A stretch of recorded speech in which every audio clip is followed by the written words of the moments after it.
welcome to the first installment of a three-part series of a course on the history of our island, Skidaway Island. I would like to explore the geologic and archaeological records of this island so that we get an idea of the history and topography and geology and archaeology of this place we call home. This is not an exhaustive scholarly dissertation, but kind of an armchair cliff notes, if you will, look back on the history of our island.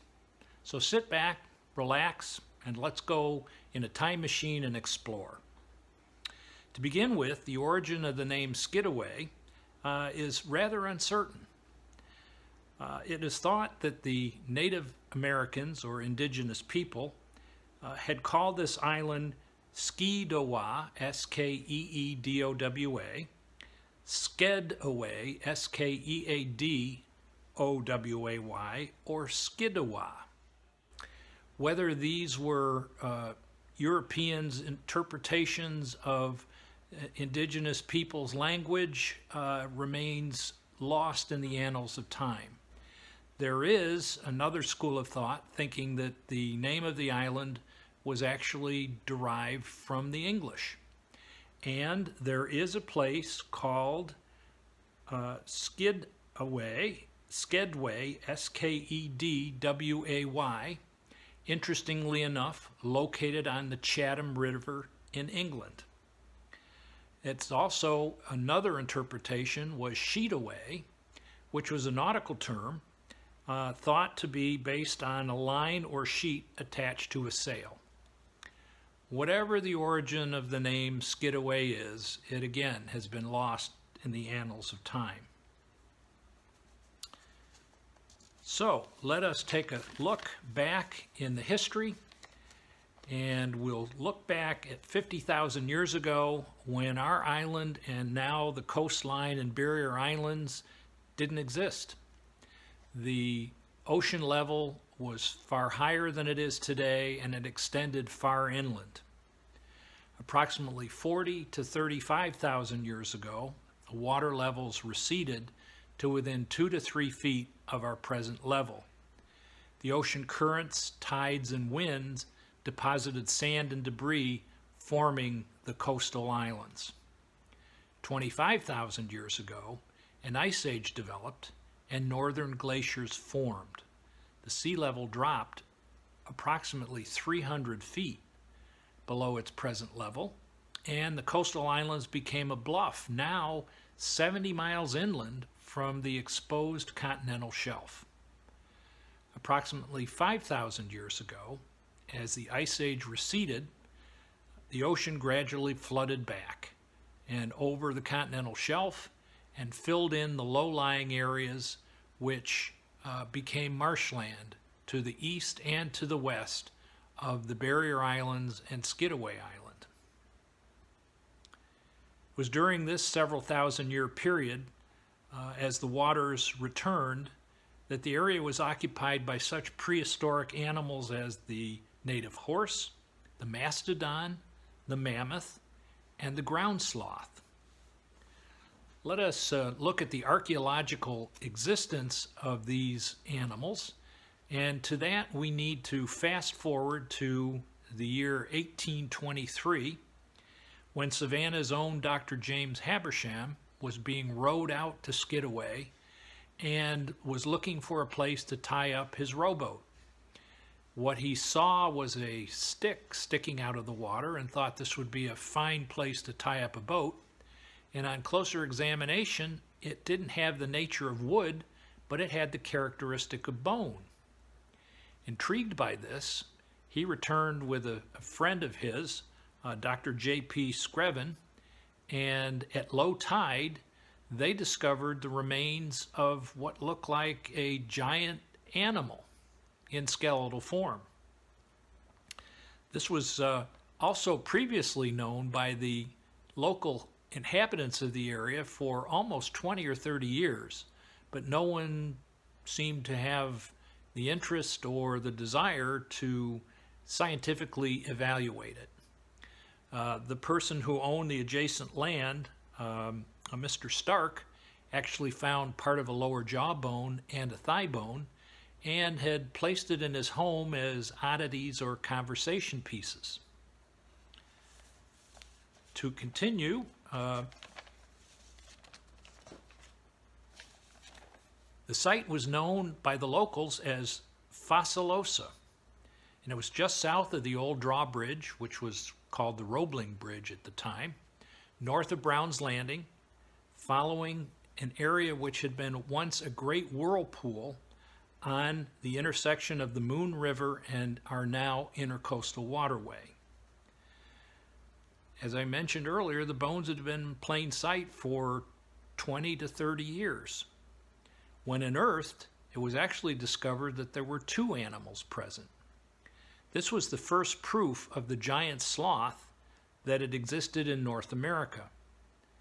These were not the sloths that we have today, which were kind of cute and cuddly things that you see on t-shirts and in pictures. But these were giant ground sloths that were 12 feet long, 8 feet high, and had feet on them that were 3 feet long with huge claws. They basically toppled small trees, and being herbivores, they ate the leaves as their source of diet. In 1842, another skeleton of a giant sloth was found approximately 1/2 mile away from the first discovery on Skidaway. A fourth was discovered near Darien, Georgia, and a fifth was discovered on one of the Sea Islands. Dr. Habisham gave his discovery to the National Museum in Washington, D.C. Also of note, a mastodon was found on the Vernon River where it becomes Hayner's Creek. These animals disappeared approximately 5 to 10,000 years ago. Archaeological evidence shows that man came to Skidaway between 10,000 and 6,500 years BC. This was concluded by an eminent Savannah archaeologist, Dr. Antonio Waring, based on the existence and number of Clovis Folsom projectile points found in the vicinity of Savannah. Dr. Waring believes this area was used by early man extensively for hunting and gathering. The early people were most initially not agricultural, but prospered on the temperate climate, the plentiful abundance of oyster beds, mussels, clams, whelks, and the creeks abundant in crab, shrimp, fish, easily caught in traps or nets. Game of the late Pleistocene era was mentioned above. Native horse, camel, and mammoth were soon replaced as they became extinct with deer, raccoon, possum, rabbit, bobcat, turkey, and waterfowl. No great pressure to scurge for food as it was abundant from the sea, but the land also yielded a crop of blackberries, acorns, hickory nuts, and fox grapes. Nor was shelter a high priority, as the predominant temperature was mild and the climate made it unnecessary for substantial shelter to be built. Towards the end of the Archaic period, approximately 6,500 to 2,500 BC, maize began to be grown, which introduced a non-perishable food source, assuring a winter supply of food, mild as the winter was. All these factors, abundance of food, both fresh and now non-perishable, and little effort required to protect themselves from the elements, made leisure time more possible. And as such, the population grew and prospered. Archaeological surveys of our island have located 56 different sites indicating human activity in the 3,000 to 4,000 years before Europeans came to America. Of the most interesting are 3 ceremonial shell rings, all found along the eastern shoreline. Skidaway Island has a unique finding in that it has 3 of the known approximately 18 shell rings known in North America. These aren't found anywhere else except one additional one in Ecuador. In describing these shell rings, I'd like to read Dr. Waring's own words. In his paper, The Archaic Hunting and Gathering Culture, he says, "It has always been my contention that elaborate ceremonial can only exist if the economy can afford it. Religion travels on its belly. If people have to spend most of their time scratching around for food, they don't have time to build large mounds and temple structures."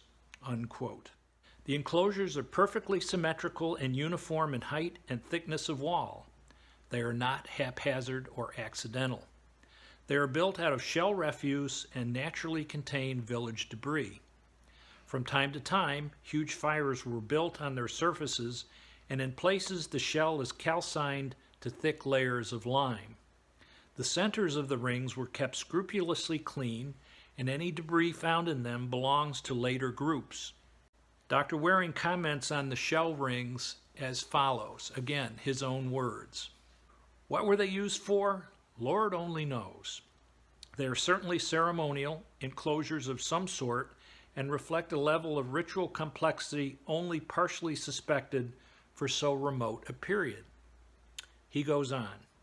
As they stand, these shell rings are the earliest known monumental structures in the United States, or for that matter in all of North America, including the temples of Mexico and the Yucatan. It's surprising that any still exist in a country where piles of shells are very tempting to anyone with a muddy road, and their unique character should be made known and provision made for their preservation. These three shell rings are all located along the eastern shoreline of Skidaway Island. Two of the three are located along the eastern 1,000 yards south of the Lookout Tower on Marshwood. The larger one is now on private homeowners' property and difficult to see, although it stands 4 to 5 feet high and is 150 to 200 feet in diameter. Some 100 feet further into the marsh, a second one, also 4 to 5 feet high and 100 feet in diameter, exists. Neither of these rings have been excavated. A cursory surface examination by an archaeological survey turned up no pottery bits. This is unusual and could indicate that these rings were built before man even had pottery. Carbon-14 dating on a ring on Sapelo Island and one near Charleston, South Carolina, dates them somewhere around 1750 BC. The third Skidaway ring is located off the southeast shore where Adams Creek makes a northern angle away from the shore. Referred to as Indian Fort, it is 8 feet high, 375 feet in a north-south direction, and 190 feet in an east-west direction. Pottery pieces found on this ring indicate it was built approximately 2000 BC. These shell rings had been in existence and in use from approximately 2000 BC up until around 500 AD, or 2,500 years. Let us now differentiate between these shell rings and the numerous shell midden sites around almost the entire perimeter of the island. These shell middens are the prehistoric equivalent of our contemporary landfills or dumps, convenient central places for discarding the shells, refuse, broken pottery of the era. Some have been discovered to be burial mounds. Take, for example, the extensive shell midden along the shore adjacent to what is now the 13th fairway of the Marshwood Golf Course. When the landings was being originally laid out in 1971, some bones were unearthed at that site. Initially dubbed Indian Joe, a closer examination by an archaeologically trained team had to rename the find Indian Josephine. Based on the age of the artifacts found in the burial place, she lived approximately around 2000 BC. The theory that may account for the absence of bone is the high acid content of the soil, which rapidly decayed the skeletal remains. This may also explain the less than fantastic agricultural success on the island due to the high acidity of the soil. Numerous shell middens can be observed around the periphery of Skidaway, and of note, there are a few examples. Priest Landing, around Landing Harbor. This site has its origins first used in 1100 AD to 1300 AD, as shown by the shell middens found when they excavated Landing's harbor. On top of that, the early colonists and during the Civil War built earthen fortifications, which one can still see as a plaque commemorates this space right near the entrance to the marina. The largest of these shell middens is found on Skidaway, extending 2,000 feet along the eastern marsh front where Adams Creek most closely skirts the shore. The archaeological exploration of Skidaway is far from complete. There are perhaps numerous sites yet undiscovered. Skidaway Island has seen the presence of man from approximately 10,000 BC, as evidenced by the Folsom projectile points, almost constantly up until and including present day. A staggering 12,000 years of habitation, from the nomadic hunter-gatherers to our present-day bedroom community and or retirement community. We have a long and oftentimes mysterious and intriguing history, all with a common string. We all have found this wonderful island, most beautiful spot to call home. Thanks for joining me today on this first installment of Skidaway Island United Methodist Church University. Hope you've enjoyed it. Stay tuned next time for the colonial period. Have a blessed day.